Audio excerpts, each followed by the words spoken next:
বাঙালিদের কোনো পুজোতেই সেরকমভাবে ঠেকুয়ার প্রচলন নেই। তাই বাঙালিদের মনে মনে ঠেকুয়া খাওয়ার ইচ্ছে থাকলেও কিছু করার থাকে না, কারণ ঠেকুয়া বানানো হয়ে ওঠে না। ছোটোবেলা থেকেই সবসময় মনে মনে ভাবতাম, যদি কোনো বিহারি বন্ধু থাকতো তাহলে ঠেকুয়া খেতে পারতাম, কিন্তু সেটা সবসময় হয়ে ওঠে না। তাই ভাবলাম কারোর থেকে চেয়ে খাবো কেন, কেননা নিজেই বানিয়ে নিই। তো তাই জন্য নিজেই বানানো শুরু করে দিলাম। আমি প্রথমে এলাচ এবং মৌরি ভালো করে ড্রাই রোস্ট করে নিয়েছিলাম। তার সাথে সাথে নারকেলগুলোও ড্রাই রোস্ট করে নিয়েছিলাম। যেমন দেখুন, কিছু কোরানো নারকেল এবং কিছু কুচি কুচি করা নারকেল। আমি গোটা একটা নারকেল ইউজ করেছিলাম। এখানে আপনারা রেশিও 4 ভাগ এবং 1 ভাগ করে দেবেন। আমি এখানে আটা, ময়দা, সুজি তিনটেরই ব্যবহার করেছি।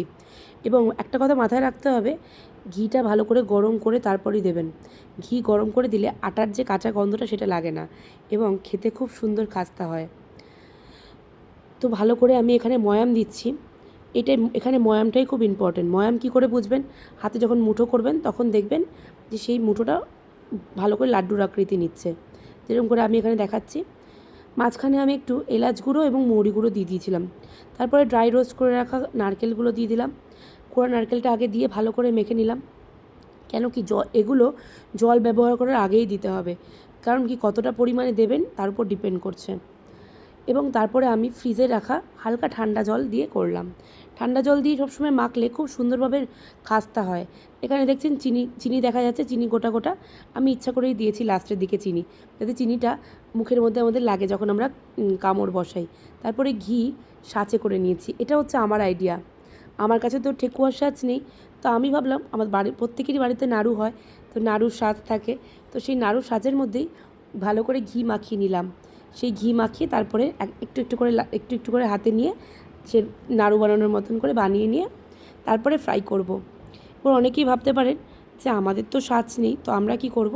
সাজ না থাকলেও বানানো যাবে, তার পদ্ধতিও আমি দেখিয়েছি।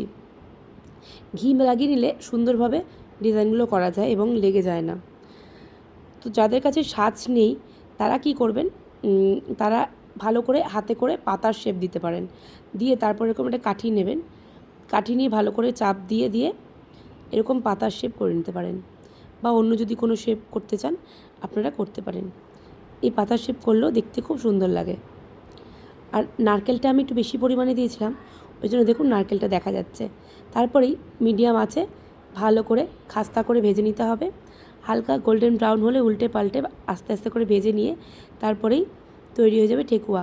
বানানোটা একদমই কঠিন কাজ না, খুব সোজা কাজ। আপনারাও বানিয়ে খেতে পারেন। আমি মনে করলাম আমি যদি বানিয়ে খেতে পারি, সেরকম আপনারাও বানিয়ে খেতে পারবেন, তাই জন্য শেয়ার করলাম। কেমন লাগলো আমার ভিডিওটি অবশ্যই জানাবেন। আর ভালো লাগলে প্লিজ কমেন্ট করবেন এবং অবশ্যই শেয়ার করবেন, তাহলে অন্য অন্য বন্ধুরাও দেখতে পারবে কেমন করে ঠেকুয়া বানাতে হয়। শুধু খেতে ইচ্ছা করলেই হবে না, নিজে বানিয়ে খেতে হবে, তাহলে পরিমাণে বেশিও পাওয়া যাবে। লোকে দিলে তো অল্প পরিমাণ হবে। কেমন লাগলো পুরো ভিডিওটা অবশ্যই জানাবেন, এবং যদি কোনো ভুল ত্রুটি করে থাকি অবশ্যই ক্ষমা করবেন। থ্যাংক ইউ সো মাচ ভিডিওটি দেখার জন্য।